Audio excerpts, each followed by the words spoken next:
When I first moved into the quiet suburban neighborhood, I thought I had found the perfect place to settle down. The streets were lined with manicured lawns. The houses stood in neat rows with their matching paint tones and decorative shutters, and the community felt like the picture-perfect version of stability. After years of renting cramped apartments and hearing neighbors argue through thin walls, I longed for peace, privacy, and the comfort of owning something that was truly mine. This neighborhood, with its tree-lined sidewalks and calm evenings, seemed like a dream. The day I pulled up with the moving truck, the sun was warm, and children rode their bicycles in circles on the cul-de-sac. Several neighbors smiled and waved. A few even walked over to introduce themselves. There was a friendliness in their tone, but also a formality, as if they were all well-practiced in maintaining appearances. I didn't think much of it at the time. I was too busy admiring the fresh start before me, the house that would finally feel like home. It wasn't long, however, before I discovered the undercurrent of control running through the neighborhood. The Homeowners Association was the invisible hand behind everything. How tall your grass could grow, what color curtains you could hang, and even which holiday decorations were deemed appropriate. At first, I brushed it off as harmless. If these rules kept the place looking beautiful and cohesive, maybe it wasn't such a bad thing. But my optimism would not last long.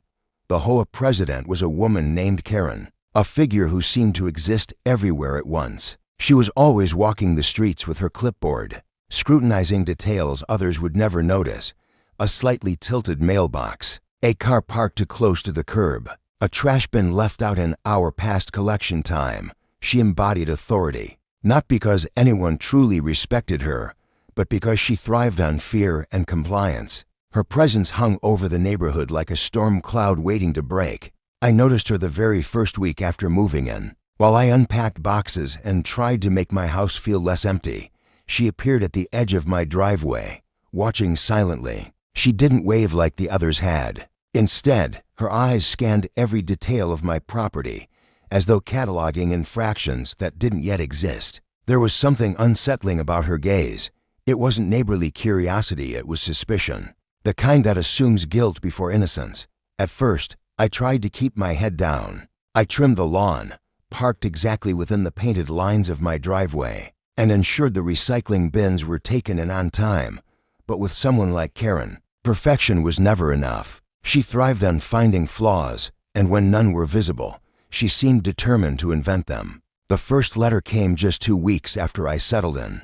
A formal notice from the HOA accused me of leaving my trash bins visible for too long. I remembered clearly that I had pulled them back just after the truck left, well within the supposed time frame. Yet the letter warned me that further violations would result in fines. I brushed it off, thinking it must be a mistake, maybe even an overzealous neighbor reporting me. But when I walked down the street that evening, I noticed other houses had bins left out far longer than mine. No letters seemed to appear on their doorsteps. That was the first sign that this wasn't about the rules. It was about me. The following weeks only confirmed it. A second letter accused me of improper lawn maintenance, though my grass was cut shorter than several others on the block. Then came one about my front door not matching the approved community palette, even though it was the same neutral color as 3 other houses nearby. Each accusation felt more personal, as if someone were searching desperately for reasons to remind me I didn't belong. I began to feel the weight of her eyes even when she wasn't visible. Every time I stepped outside to water the plants or collect the mail, I wondered if Karen was lurking behind her blinds, taking notes for her next report. Neighbors who had initially greeted me warmly grew more distant. Some averted their eyes when I passed.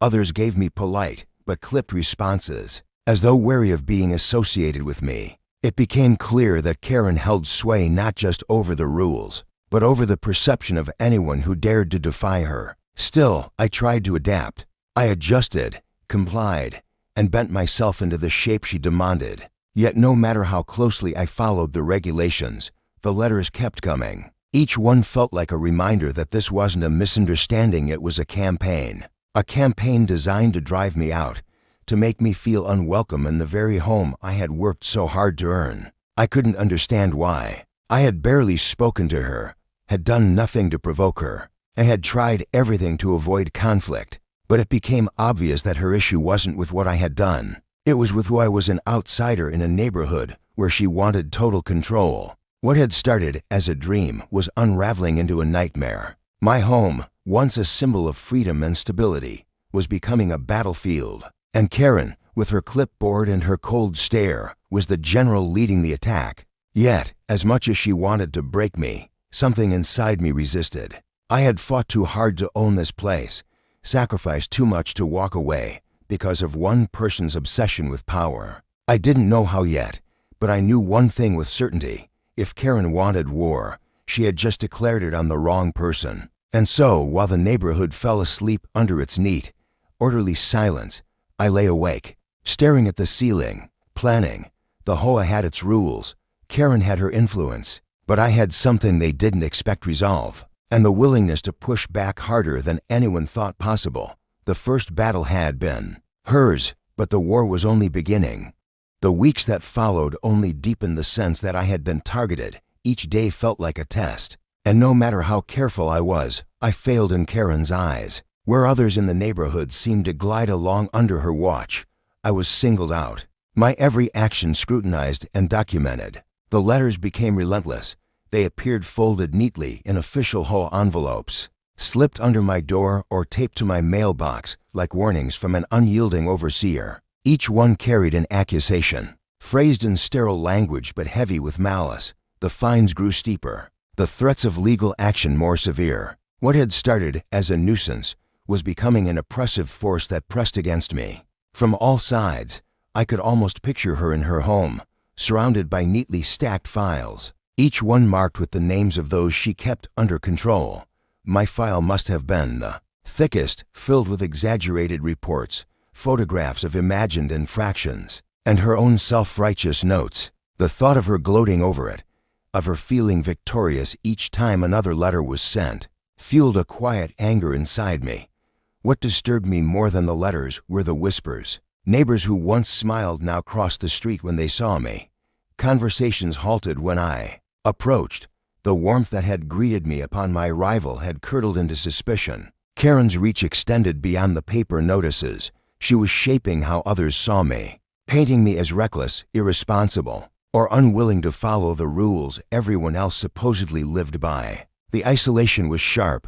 I would sit on my porch in the evenings, watching families gather across the street, children chasing fireflies while their parents laughed and talked freely. My side of the street felt colder, emptier, as though invisible boundaries had been drawn to separate me from the rest. Karen's tactics escalated. One morning, I stepped outside to find a warning sign staked into my yard, declaring my property in violation of community standards. The bold red letters were impossible to miss, and I could feel the eyes of neighbors peering through blinds as I yanked it from the ground. It wasn't enough for her to find me or send letters. Now she wanted public humiliation. Soon after, I discovered anonymous complaints filed against me with the city.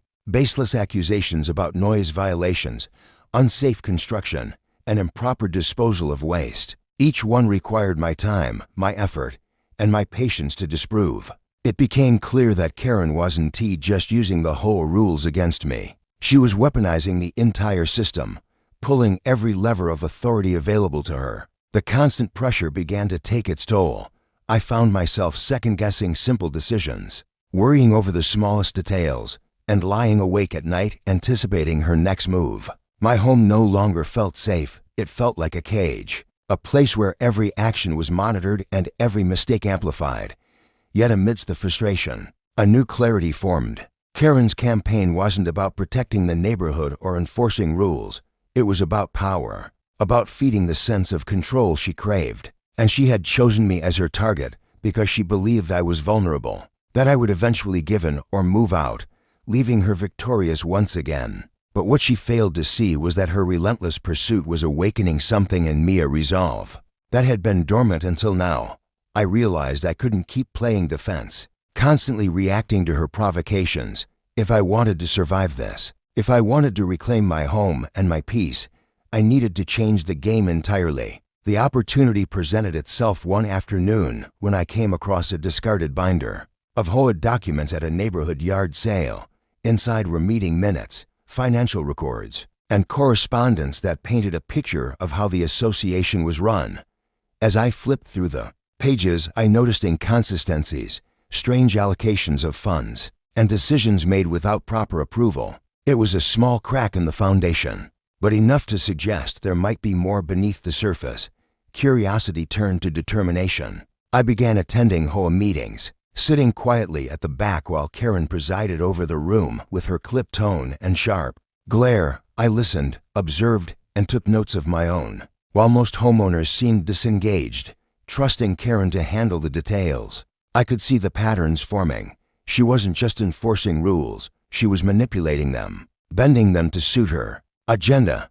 The more I uncovered, the more I realized that Karen's power wasn't unshakable. It was built on fear, secrecy, and the assumption that no one would dare challenge her. If I could expose the cracks, if I could shine a light on the truth she worked so hard to keep hidden, I could shift the balance. Of course, this was easier said than done. Going against Karen meant risking even harsher retaliation. She had already proven how far she was willing to go to make my life miserable, but the alternative living in constant submission to her rules, and her vendetta was no longer acceptable. That night, I sat at my kitchen table with the binder spread before me, my notes scattered across the surface. For the first time since this battle began, I felt a sense of control returning. I didn't know exactly where this path would lead, but I knew one thing with certainty.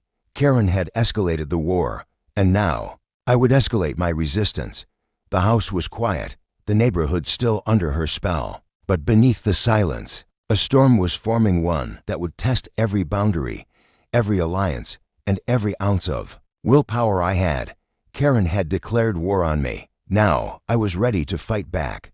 The more I studied the HOA records, the clearer it became that something was terribly wrong. On the surface, everything looked polished and orderly, with neat financial summaries and minutes that painted Karen as a dutiful leader. But when I read carefully, I began noticing patterns that didn't add up.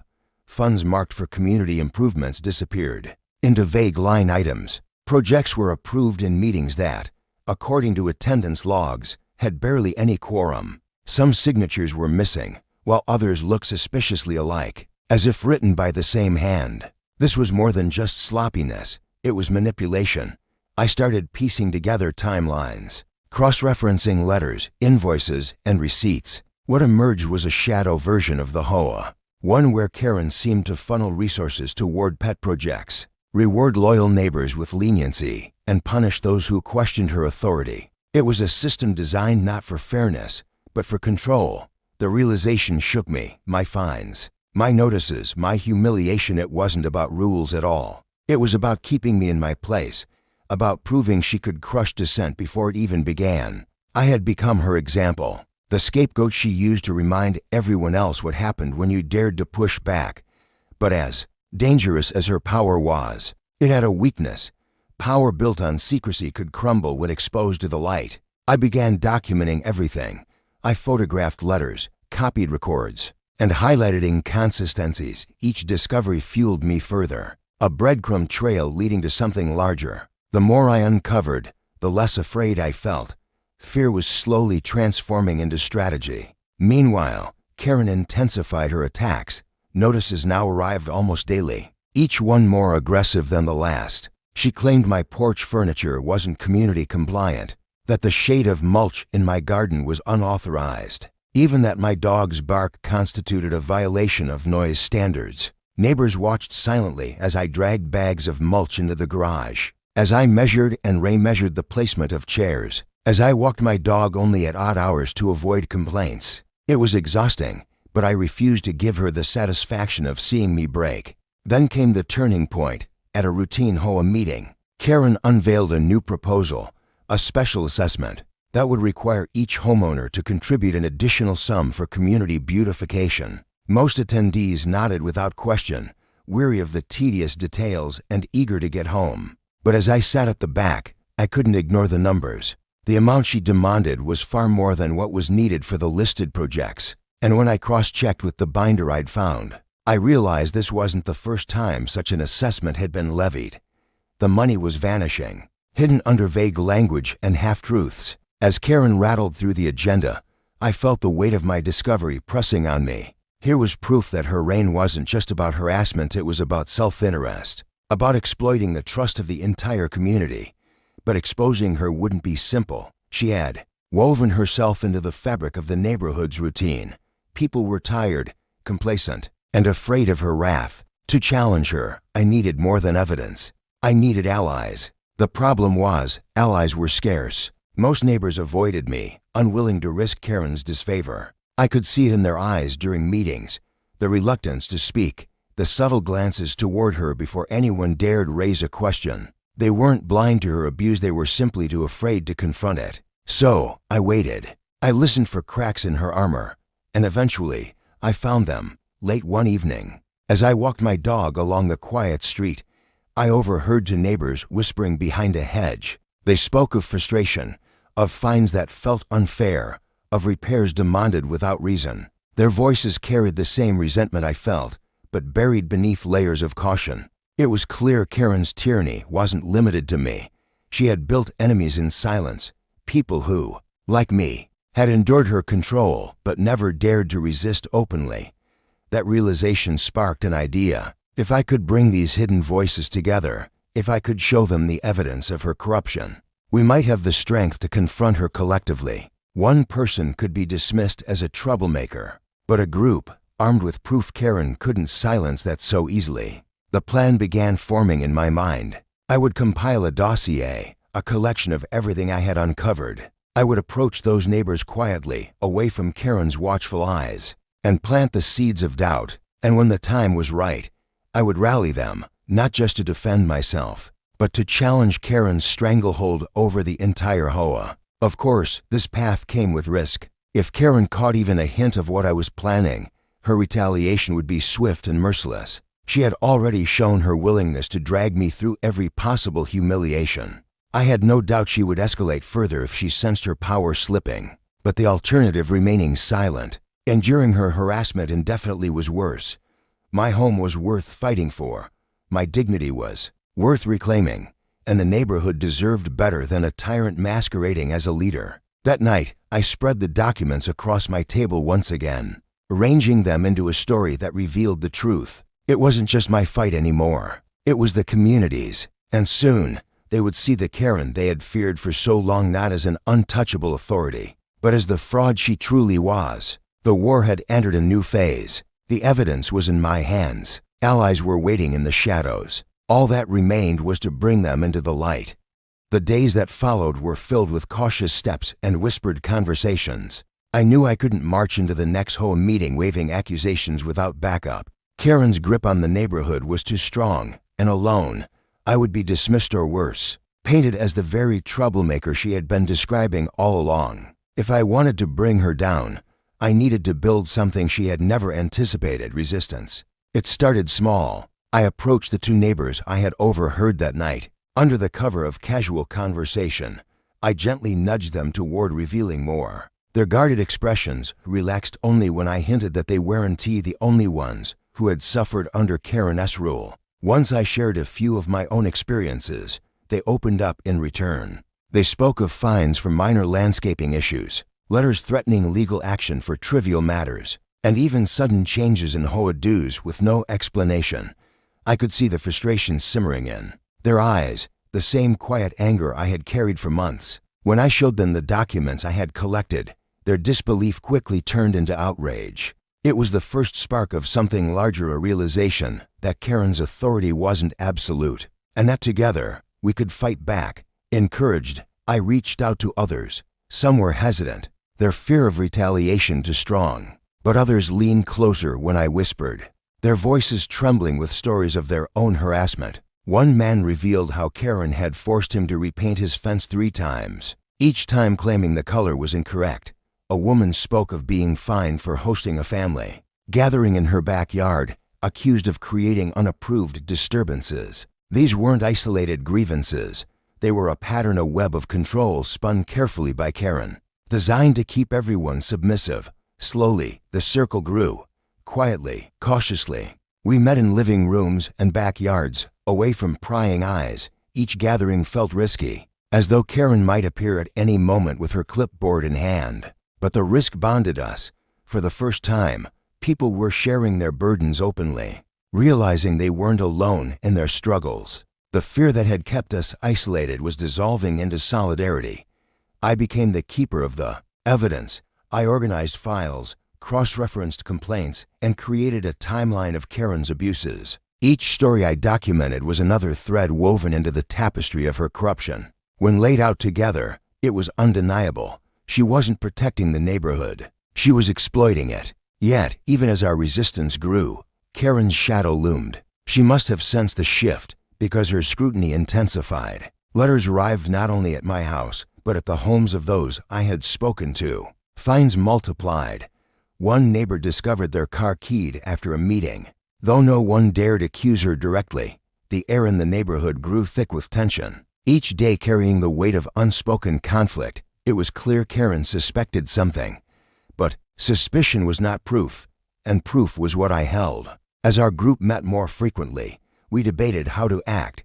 Some wanted immediate confrontation, to storm the next HOA meeting and expose her. Others urged caution, fearing that if we moved too soon, she would find a way to silence us.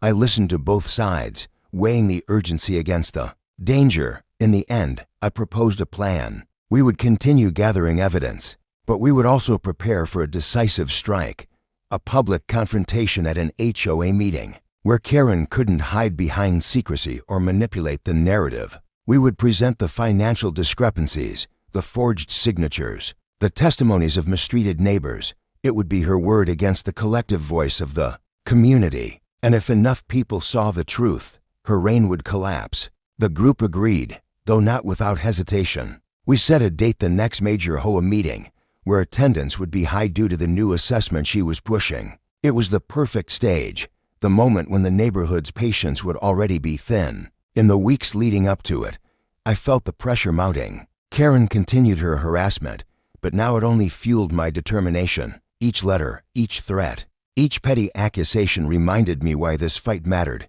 She had tried to ruin my life, but in doing so, she had created her own downfall. The night before the meeting, I laid everything out on my table. Documents, photographs, testimonies all organized and ready. The group was prepared.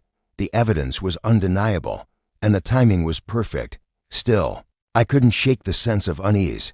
Karen was cunning, and I knew she wouldn't go down without a fight. She thrived on control, and losing it would make her more dangerous than ever. Whatever happened, the next day, it would mark a turning point. Either she would crush us, or we would finally strip away the power she had clung to for so long. As I sat in the dim light of my kitchen, staring at the pile of evidence that could unravel her empire, I felt both fear and anticipation battling within me. Tomorrow, everything would change. One way or another, the neighborhood would never be the same. The night of the meeting arrived with an almost electric tension in the air. The community center, usually half empty during routine gatherings, was packed wall to wall. Chairs scraped against the floor as homeowners squeezed in, clutching papers, whispering among themselves. It was clear that Karen's proposed assessment had struck a nerve. People were restless, their patience fraying under the weight of endless dues, fines, and rules. At the front of the room, Karen stood behind the long table reserved for the board. Her clipboard rested like a weapon at her side, and her sharp eyes scanned the crowd with thinly veiled disdain. She wore the expression of someone certain of victory, confident that the meeting would end as they always did, with her voice dominating, her authority unquestioned. But tonight would be different. I sat with the group of neighbors I had rallied, each of us holding copies of the evidence we had painstakingly collected. The folder in my lap felt heavy, not with paper, but with possibility. Months of harassment, secrecy, and fear had led to this moment. And now, as Karen cleared her throat to begin, my pulse quickened. She launched into her agenda, her voice clipped and authoritative. She spoke of community beautification, of the necessity of the new assessment, of her commitment to maintaining the neighborhood's high standards. Some homeowners nodded absently, worn down by years of her monologues. Others shifted uncomfortably, clearly unhappy, but unwilling to speak. Karen thrived in that silence, but silence was no longer her ally. When the time came for questions, I rose from my seat. The room grew quieter as I stepped forward, the folder in my hands. Karen's eyes narrowed, and I could almost see the calculation behind her gaze. She had expected me to resist, but she didn't yet know how far I was prepared to go. With deliberate calm, I laid the documents on the table, financial records showing discrepancies, meeting minutes with forged signatures, testimonies from neighbors detailing harassment and unfair treatment. Each sheet was a brick pulled from the foundation of her empire. A murmur rippled through the crowd as I spoke, narrating what we had uncovered. The pattern of misuse, the unexplained expenses, the targeted punishments, all of it laid bare in front of the very people she had ruled through fear. Faces that once looked wary now shifted to outrage, their eyes no longer fixed on me but on her. Karen tried to interject, her voice rising in sharp protest. She claimed the documents were misinterpreted, the accusations baseless, the evidence fabricated. But the more she protested, the more desperate she sounded. And when other neighbors stood to share their own experiences, stories of arbitrary fines, intimidation, and favoritism, the tide turned against her. The room erupted with voices, not of submission, but of anger. People who had remained silent for years finally spoke, their frustrations spilling out like a flood. The image of Karen as the unwavering authority cracked before my eyes, replaced by the sight of a cornered figure scrambling to retain control. For the first time, Karen looked vulnerable. Her sharp composure faltered as questions flew at her faster than she could answer. Where had the money gone? Why were rules enforced selectively? Why had so many neighbors suffered under her leadership? The board members, who once sat quietly in her shadow, exchanged uneasy glances. Some shifted uncomfortably in their seats, others avoided eye contact altogether. The illusion of unity around her was dissolving. It became clear this was more than just a meeting. It was a reckoning. I didn't need to shout or gloat.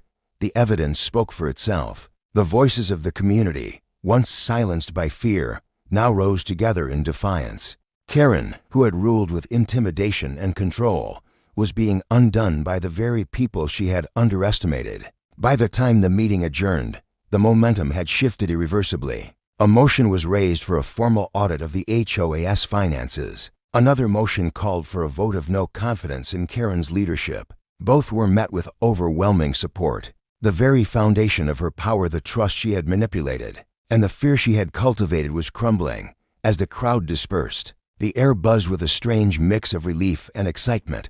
Neighbors who had avoided me for months now approached with gratitude, shaking my hand, thanking me for standing up. It wasn't victory yet, but it was the turning point.